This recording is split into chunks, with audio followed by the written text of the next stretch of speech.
అకాడమీలో ఈ స్టేజ్ ఎక్కి ఒకరు నేర్పిస్తున్నారు అంటే అది నాకు చాలా వాల్యూ.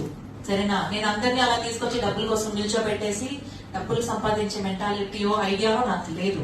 ఈ స్టేజ్ ని నేను చాలా రెస్పెక్ట్ చేస్తున్నాను. ఈ స్టేజ్ కి ఎవరు ఎక్కినా కూడా అంత ఈజీగా ఈ స్టేజ్ ని ఎక్కి నేను ఎడ్యుకేటర్ గా నేను మార్చను. ఎందుకంటే నాలాంటి క్యారెక్టర్స్, పేషెన్స్, ఎన్నిసార్లు క్వశ్చన్ అడిగినా చెప్పే capacity and full knowledge, experience ఇదంతా ఉంటే మాత్రమే ఈ స్టేజ్ ని వాళ్ళకి నేను ఇస్తాను. సరేనా?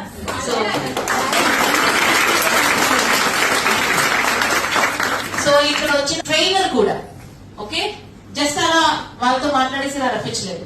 నా మాస్టర్ క్లాస్ కి ఆల్మోస్ట్ 1.5 years 2 years కి నా మాస్టర్ క్లాస్ స్టూడెంట్స్ కి దాంట్లో 4 days నుంచి 15 days దాకా ఒక్కొక్క బ్యాచ్ లో మార్చి ఫ్రీ క్లాసెస్ ఉంటుంది. ఆ ఫ్రీ క్లాసెస్ లోనే వాళ్ళు నేర్పించిన విధానం, ఆ నాలెడ్జ్, ఆ ప్రోడక్ట్ రిసల్ట్ చూసాం కాబట్టి నేను వాళ్ళని పిలిపించి ఇక్కడ నిల్చోబెట్టి మేము మీకు ట్రైనింగ్ ఇవ్వమన్నాను.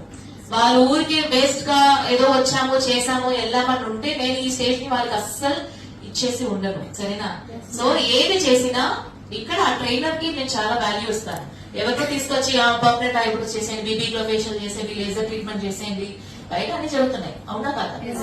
బట్ ఒకటి నా బ్లష్ అకాడమీలో నేర్చుకుంటే బయటకు వెళ్ళేటప్పుడు నేను కాన్ఫిడెంట్ గా వెళ్ళాను, నేను ఇప్పుడు ఇది చేస్తాను అని మీరు వెళ్ళాలి. ఏదో వెళ్ళాను చేశారు బట్ నాకేమి రాలేదు, ఏమి అర్థం కాలేదు అలా చెప్పకూడదు. సరేనా? సో అందుకోసమే కొన్ని సెగ్మెంట్స్ కి నేను వెళ్ళట్లేదు.